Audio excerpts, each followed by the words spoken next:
కనుకనే ఆమె మెడలో మంగళసూత్రాలు కనిపించడానికి కారణం, ఒడిబాలు సేవ చేయడానికి, మడిలకి సేవ చేయడానికి కారణం, ఆమెకు నల్ల పూసలు మెడలో ధరింపడానికి కారణం, ఆ విధంగా కాలి వ్రేళ్లకు వెండి బిడ్డల పిల్లలు కనిపించడానికి కారణం, దసరా ఉత్సవాల్లో దంపతులకు చేసేటువంటి వసంతోత్సవ సేవలు వాసవీదేవికి చేయడానికి కారణం, ఎప్పుడైతే అమ్మవారికి వివాహమైందో అగ్నిగుండ ప్రవేశం దగ్గరికి సిద్ధమవుతున్నారు. ఆ సమయంలో ఆకాశానికి అంటిపోతున్న అగ్ని జ్వాలలు కొంచెం కొంచెంగా క్షీణించిపోయినాయి. మరుక్షణం అగ్ని జ్వాలలు పూర్తిగా చల్లారిపోయినాయి. వెంటనే అగ్నిగుండాల దగ్గర నుంచి వైశ్యులంతా పరిగెత్తుకుంటూ వచ్చారు. అమ్మ వాసవి, మరికొన్ని క్షణాల్లో మనం అగ్ని ప్రవేశం చేద్దాం అనుకుంటుండగా అగ్ని క్షీణించిపోయినాడు, అగ్ని పూర్తిగా చల్లారిపోయింది అంటూ వాళ్ళు వచ్చి చెప్పగానే మహా ఉగ్రావేశంతో కన్యకా పరమేశ్వరి ఆ అగ్నిదేవుణ్ణి పిలుస్తున్నది.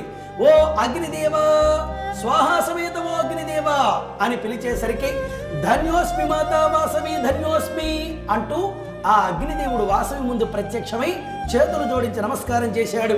అప్పుడు ఆ అమ్మవారు అంటుంది, అగ్నిదేవా మరికొన్ని క్షణాల్లో మేము అగ్ని ప్రవేశం చేద్దాం అనుకుంటుండగా నీవెందుకు ఈ విధంగా క్షీణించిపోయినావు అనగానే నమస్కారం చేసినటువంటి అగ్నిదేవుడు అంటున్నాడు, అమ్మ పూర్వం నా అజ్ఞాన వశం చేత అనేక తప్పులు చేశాను. భృగు మహర్షి భార్య పులోమ అనే పతివ్రత జోలికి వెళ్ళి సర్వభక్షకుడు అనేటువంటి శాపాన్ని పొందాను. ఆ తర్వాత దాక్షాయణీదేవి దక్షయజ్ఞంలో అగ్ని ప్రవేశం చేస్తే వెనక ముందు చూడకుండా దహించి వేశాను. అప్పుడు త్రిమూర్తులు నన్ను ఖండితంగా మందలించారు. ఓయే అగ్నిదేవా, ఈ రోజు నుంచి నీవు మహాత్ములను, పుణ్యాత్ములను, పతివ్రతలను, మహాభక్తులను దహింపడానికి వీల్లేదు అని శాసించిన కారణంగా నేను చాలా జాగ్రత్త పడ్డాను. అప్పటి నుంచి నేను బుద్ధి తెచ్చుకున్నాను.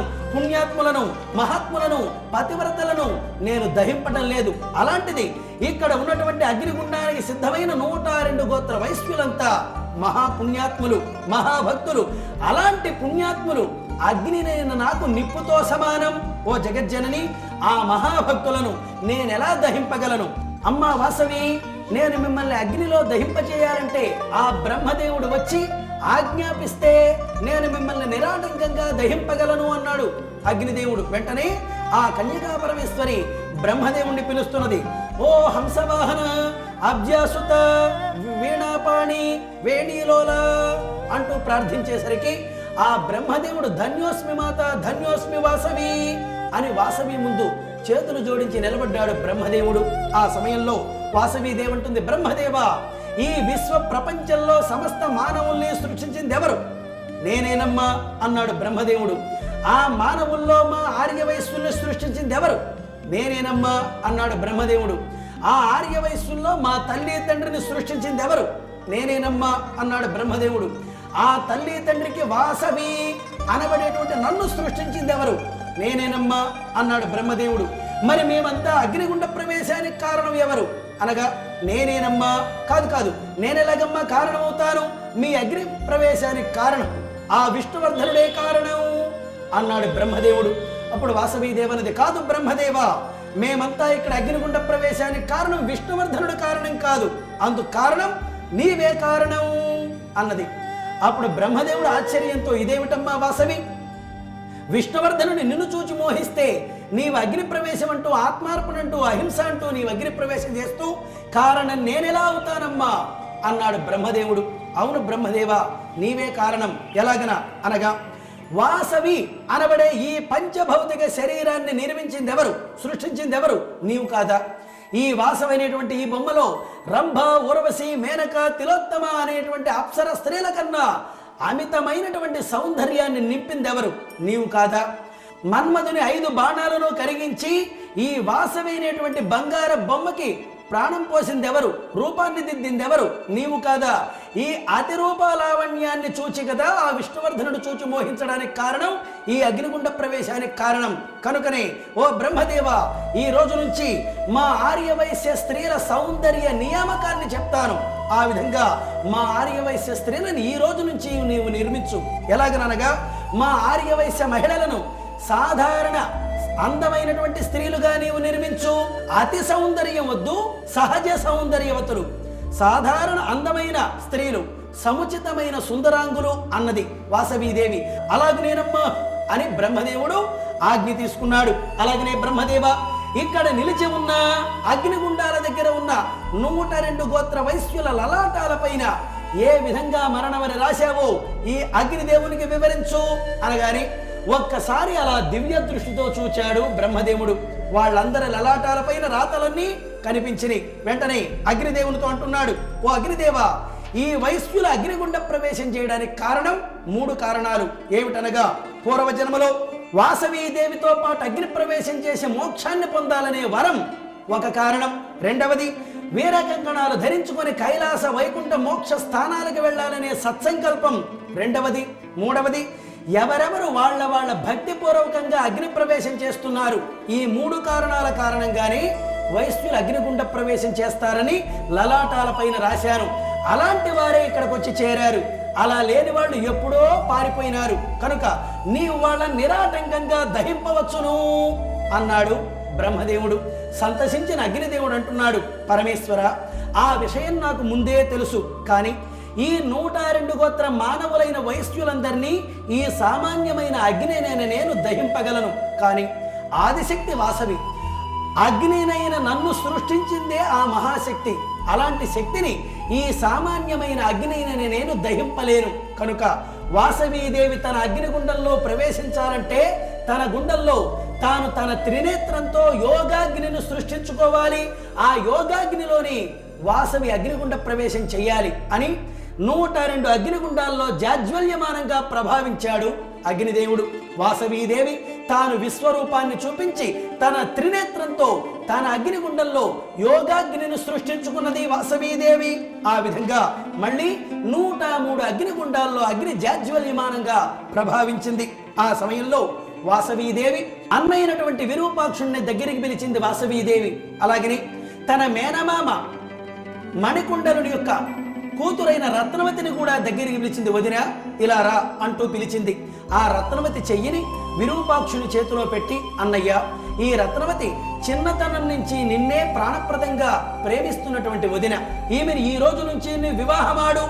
ఈ అగ్నిగుండ ప్రవేశానంతరం పెనుగొండ రాజ్యాన్ని నీవే పరిపాలించన్నయ్యా అని విరూపాక్షుణ్ణి రత్నవతిని స్వర్ణ సింహాసనంలో, పెనుగొండ సింహాసనంలో కూర్చోబెట్టింది వాసవీదేవి. వెంటనే తండ్రి అయినటువంటి కుసుమశ్రేష్ఠి తన శిరోభాగంపై నుంచి స్వర్ణ కిరీటాన్ని తీసి విరూపాక్షుని యొక్క శిరోభాగం పైన పెట్టారు. ఆ భాస్కరాచార్యులు వారు గంగా నది జలాలతో వేదాంగాది మంత్రాలతో విరూపాక్షునికి ఆ అక్షంతలు సమర్పించి ఈ రోజు నుంచి పెనుగొండ ప్రభువుగా నీవే పరిపాలించు అని ఆశీర్వదించారు. పెనుగొండ పట్టణ ప్రజలంతా విరూపాక్ష శ్రేష్ఠికి జై, పెనుగొండ చక్రవర్తికి జై అంటూ జై జయధ్వానాలతో విరూపాక్షుణ్ణి రత్నవతిని కీర్తించారు. ఆ విధంగా కుసుమశ్రేష్ఠి తదనంతరం పెనుగొండ రాజ్యానికి చక్రవర్తిగా విరూపాక్ష గుప్తల్లా విరూపాక్ష శ్రేష్ఠిగా రాజ్య పరిపాలన చేస్తూ ఉన్నాడు. ఆ సమయంలో కన్యకా పరమేశ్వరీదేవి ఆ 102 గోత్ర వైశ్యులు మిగిల్చబడిన బాలబాలికలందరినీ అమ్మవారి దగ్గరికి పిలిచి, ఓ బాలబాలికలారా, ఇప్పుడు నేను అగ్నిగుండ ప్రవేశం చేస్తున్నాను. ఏ అగ్నిగుండంలోనైతే అగ్నిగుండ ప్రవేశం చేస్తాను, ఆ అగ్నిగుండంలోని స్వయంభవంగా బంగారు విగ్రహంగా 4 చేతులతో చిలుక, పుష్పం, పాదహస్తం, అభయహస్తంతో నిలువెత్తు బంగారు విగ్రహంగా నేను అగ్నిగుండంలో వెలుస్తాను. ఆ నిలువెత్తు బంగారు విగ్రహ రూపిణినైన చతుర్భుజ రూపిణినైన నాకు మీరు దేవాలయం నిర్మించండి, నా ఎదురుగా ధ్వజస్తంభాన్ని నిర్మించండి, నా గర్భగుడిలో తైల దీపాన్నే వెలిగించండి, నా దేవాలయానికి చుట్టూ అష్టబలులను నిర్మించండి. నేను ఆదిశక్తి స్వరూపిణిని గనుక నాకు వాహనంగా సింహాన్ని నా ఎదురుగా ప్రతిష్ఠించండి అని ఆ వాసవీదేవి తన యొక్క దేవాలయ నిర్మాణ విధిని కూడా వివరించింది. ఇక్కడ మనం విషయాన్ని తెలుసుకోవాలి.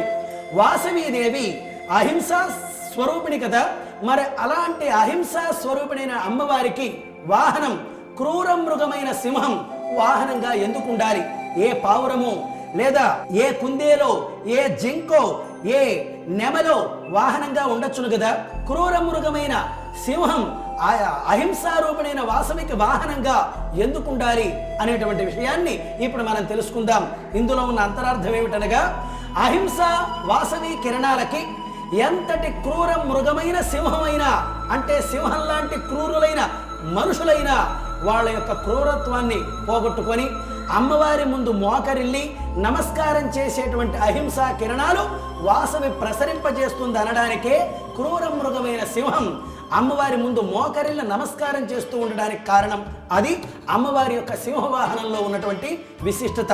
ఆ విధంగా ఆ అగ్నిగుండం దగ్గరికి వచ్చినటువంటి వాసవీదేవి మేలి బంగారు ఛాయ చేపరగుచున్న కొంగు నడుమున బిగగట్టి యోగాగ్నికుండాగ్రభాగంబునందు నిలచి తనకు నియమించినటువంటి ఆ అగ్నిగుండం దగ్గరికి వచ్చిన వాసవీదేవి బంగారు కాంతితో మెరిసిపోతూ ఉన్నది.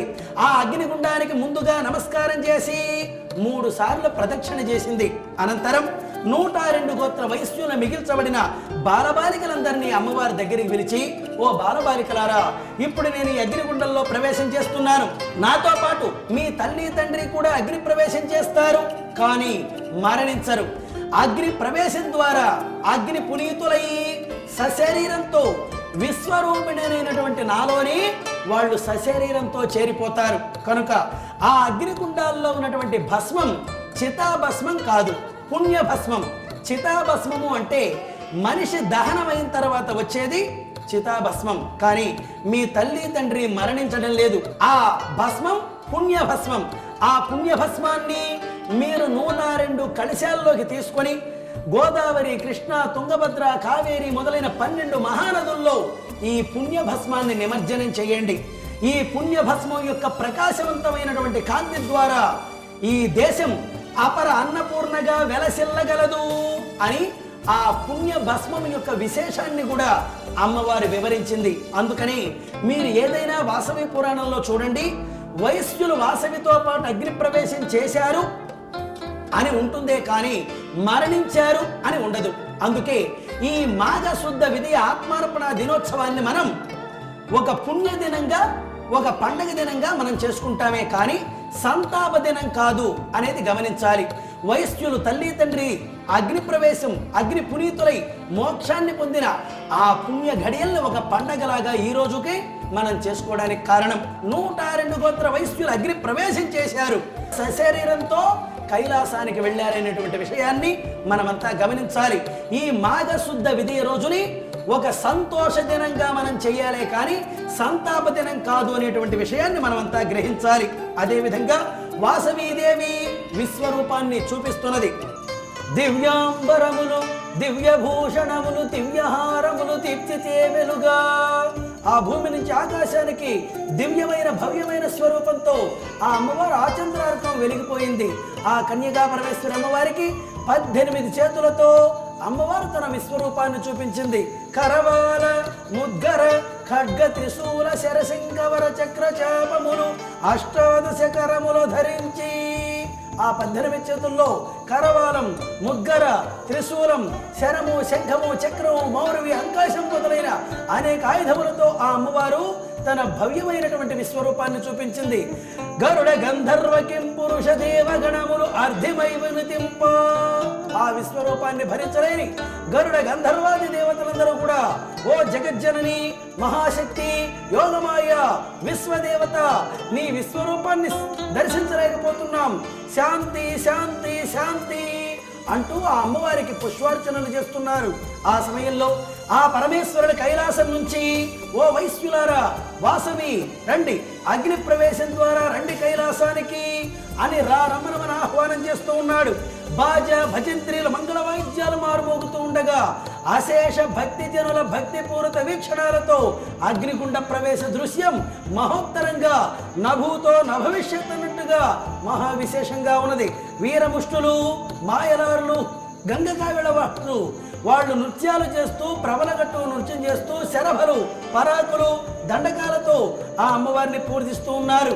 ఆ సమయంలో అలలలల గగ గగ గగ వీర వీర శరభా శరభాయటంచు దిశలు బెల్లార్చుచు వీరంగములు లల్లన గ్రొక్కుచును. వాళ్ళంతా ప్రభల కట్టుకొని నృత్యం చేస్తూ ఉండగా బ్రహ్మీ ముహూర్తం తెల్లవారుజామున 3 గంటల సమయంలో మాఘశుద్ధ విధియ శతభిష నక్షత్ర లగ్నం రాగానే వాసవీదేవి తనకు నియమించినటువంటి అగ్నిగుండంలో వామపాదమును భూమి గొత్తి పున విశ్వరూపమును చూపించి వాసవి మండెడు గృండమున గ్రక్కున దుమికెను గుప్పించి. జై శ్రీ వాసవకన్యకా పరమేశ్వరీ దేవికి. ఎప్పుడైతే ఆ అమ్మవారు ఆ విధంగా గుప్పించి అగ్ని ప్రవేశం చేసిందో 102 గోత్ర ఆర్య బాలబాలికలందరూ చప్పట్లతో ఆనందంగా ఆ తల్లిదండ్రులందరినీ పూజించారు. ఇక్కడ అగ్ని ప్రవేశం సమయంలో లేదా పూర్ణాహుతి సమయంలో ఈ రోజుకి కూడా ఆ విధంగా చప్పట్లు కొట్టడానికి కారణం ఎందుకు అనగా, వైశ్యుల అగ్ని ప్రవేశం ద్వారా వాసవిలో చేరిపోయి సశరీరంతో కైలాస వైకుంఠానికి వెళ్ళినటువంటి ఆనందంలో ఆ పూర్ణాహుతి రోజున, ఆత్మార్పణ రోజున ఈ రోజుకి కూడా ఆ విధంగా చప్పట్లు కొట్టడానికి కారణం. ఈ విధంగా ఎప్పుడైతే అగ్ని ప్రవేశం చేశారో వాళ్ళంతా సూక్ష్మ రూపంగా మారిపోయినారు. విశ్వరూపిణైనటువంటి వాసవి యొక్క హృదయంలో వైశ్యులంతా చేరిపోయినారు. ఆ బాలబాలికలు చూస్తూ ఉండగా కైలాసం నుంచి పుష్ప విమానాలు వచ్చి ఆ ఆర్య వైశ్యులందరినీ దంపతి సమేతంగా కైలాస మార్గంగా ఆ విధంగా తీసుకుని వెళ్ళిపోయినారు శివదూతలు. కైలాసానికి వెళ్ళినటువంటి వైశ్యులు వాసవి విశేషాలు, వింతలు విశేషాలు చూస్తూ ఉన్నారు. ఆ కైలాస గిరుల పైన వాసవీదేవి నా నాథుడైన ఈశ్వరుడు ఎక్కడున్నాడు అంటూ వెండి కొండ గుహలోకి రాగానే అక్కడ పరమేశ్వరుడు అష్టాక్షరీ మహామంత్రంతో ఓం నమో నారాయణాయ అని జపం చేస్తున్నాడు. ప్రాణేశ్వర, వాసవి రూపాన్ని త్యజించాను, పార్వతీ రూపంగా వచ్చాను, అనుగ్రహించండి స్వామి అని వాసవీదేవి అనగానే నేత్రాలు తెరిచినటువంటి ఆ పరమేశ్వరుడు వచ్చావా వాసవి, పార్వతి అని లేచి నిలుచున్నాడు. వాసవి పార్వతిగా, పార్వతి పరమేశ్వరునిలో అర్ధనారీశ్వర స్వరూపంగా మారిపోయింది. శివపార్వతులు దివ్య సుందర నృత్యాన్ని చేశారు.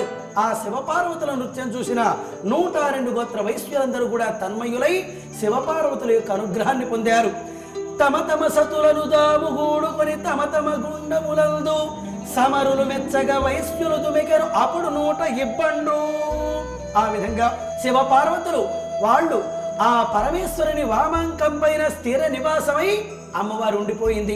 ఇక భూలోకంలో పెనుగొండలో కన్యకా పరమేశ్వరి ఎక్కడ అగ్నిగుండ ప్రవేశం చేసిందో ఆ అగ్నిగుండంలో బంగారు విగ్రహ రూపిణిగా ఆ అమ్మవారు తాను 4 చేతులతో చిలుక, పుష్పం, పాదహస్తం, అభయస్తం 4 చేతులతో బంగారు నిలువెత్తు విగ్రహంగా ఆ అమ్మవారు ఆ గుండంలో వెలిసింది.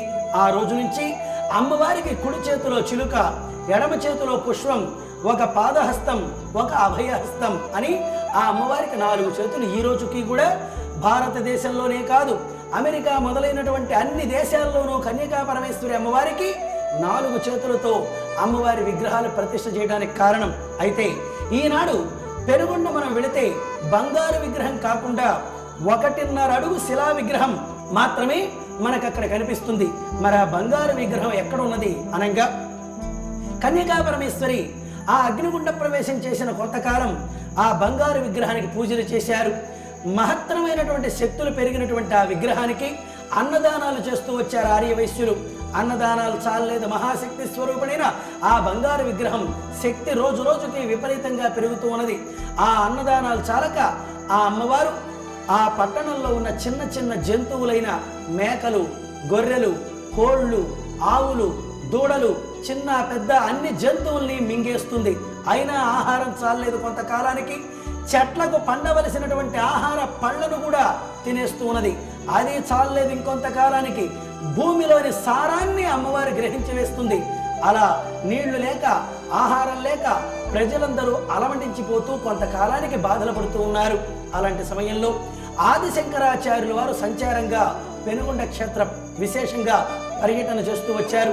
ఆ సమయంలో పెనుగొండ ప్రజలందరూ కూడా మహానుభావ, ఆ అమ్మవారు అగ్ని ప్రవేశం అయిన దగ్గర నుంచి మహాశక్తి స్వరూపిణిగా మారిపోయింది. ప్రజలు అన్నాహారం లేక, ఫలాలు లేక, భూమిలో సారం ఇంకిపోయి, నీళ్లు లేక, వర్షాలు లేక క్షీణించిపోతున్నది. ఎలాగనైనా అమ్మవారిని మీరు శాంతింపజేయండి అని శంకరాచార్యుల వారిని వేడుకోగానే వెంటనే ఆదిశంకరాచార్యుల వారు అమ్మవారితో స్వయంగా మాట్లాడారు.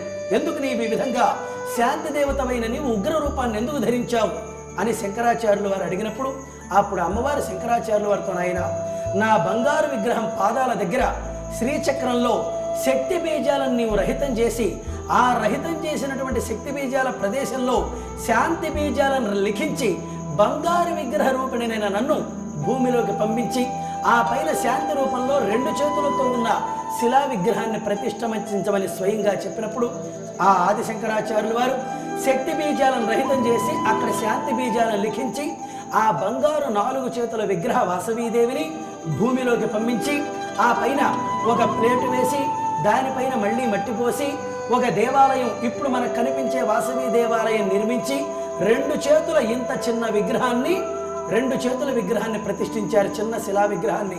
ఆ 2 చేతుల విగ్రహం అప్పటి నుంచి మనకు దర్శనమిస్తుంది. ఈ విధంగా అమ్మవారికి కుడి చేతిలో చిలుక ఉంటుంది. ఆ చిలుకను ధరించి అమ్మవారు తన కలియుగ ప్రజలకు చెప్పే సందేశం చాలా విశిష్టంగా ఉంటుంది.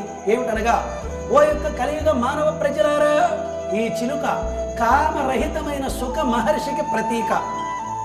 కలియుగ ప్రజలు కామరహితంగా ఈ చిలుకతో సమానంగా మీరుండాలి. ఈ కామరహితుడు సుఖుడు. అతి కామం వలన దుర్యోధనుడు, దుశ్శాసనుడు, రావణాసురుడు, కీచకుడు, ఇడుగో ఈనాటి ఈ విష్ణువర్ధనుడు, వీళ్ళు నామరూపాలు లేక మణిగిపోయినారు. కనుక కామరహితమైనటువంటి మీ మనస్సు ఈ విధంగా చిలుకతో సమానంగా ఉండాలి. కామరహితమైన మీ మనస్సు అనే ఈ పుష్పం, ఇదిగో నా పాదం, ఇదిగో మీకు అభయస్తం, మీ మనస్సుని నా పాదాలకి అర్పించండి, ఇదిగో మీకు అభయస్తం అనేది బాహ్యార్థం.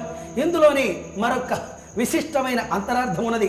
అదేమిటంటే, చిలుక చెట్టు మీద నుంచి ఎప్పుడు ఎగిరిపోతుందో దానికి తెలియదు. మన శరీరంలో ఉన్న ఆత్మ అనే చిలుక, ఈ జీవుడు ఎప్పుడు ఎగిరిపోతాడో మనకి తెలియదు. ఈ చిలుక ఈ చెట్టు మీద నుంచి ఎగిరిపోయే లోపే, ఓ మానవుడా, ఈ చిలుక ఎగిరిపోయే లోపే ఇదిగో ఈ పుష్పం నా పాదాలకు సమర్పించు, ఇదిగో నీకు మోక్షం అనేది ఆత్మార్థం.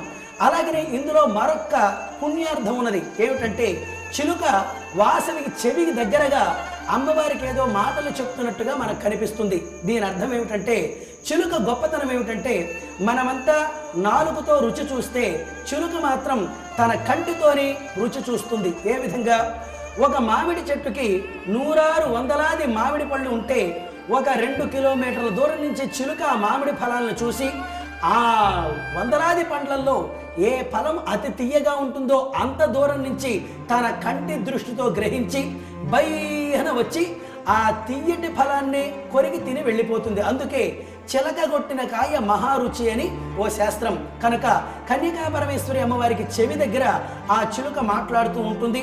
మన భక్తులు దేవాలయానికి వచ్చి ఠాంగ్ ఠాంగ్ ఠాంగ్ అని 3 సార్లు గంట కొట్టినప్పుడు ముందుగా అమ్మవారు చూడదు, ఆ చిలుక మన భక్తుల్ని చూస్తుంది. తన కంటి ద్వారా ఈ 100 మంది భక్తుల్లో ఎవరు ఎంత పుణ్యం చేసుకున్నారు, తక్కువ పుణ్యమా ఎక్కువ పుణ్యమా, ఆ పుణ్యాత్ముల యొక్క పుణ్యాన్ని అమ్మవారికి చిలుక తన చెవిలో చెబుతుంది.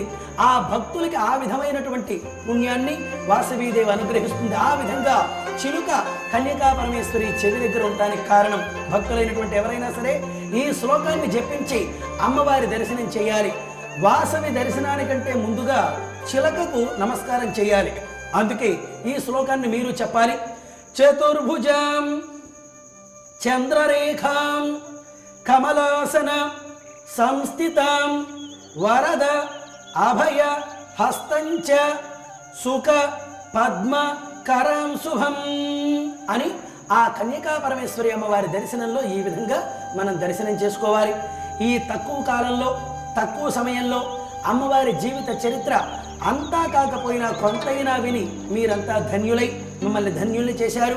ఈ కన్యకా పరమేశ్వరి అమ్మవారి చరిత్రను విని ధన్యులైనటువంటి మీ అందరికీ అమ్మవారు అష్టైశ్వర్యాలిచ్చి భోగభాగ్యాలిచ్చి కాపాడుతుందిగా ప్రార్థిస్తున్నాం.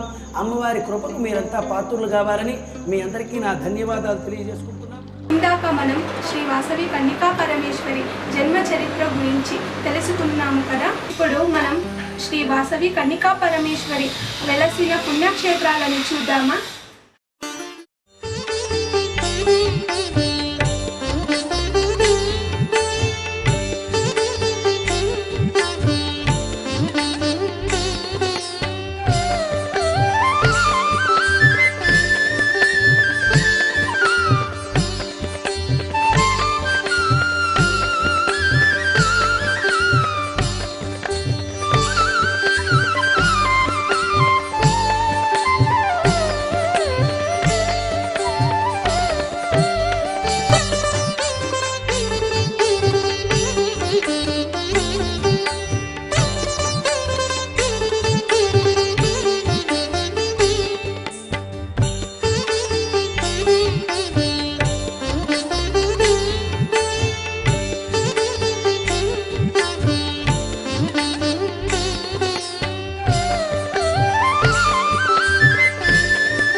पगडाल हारती मुत्याल हारती पगडाल हारती वासवांबनीगिदे वैढूर्य हारती मुत्याल हारती पगडाल हारती वासवांबनीगिदे वैढूर्य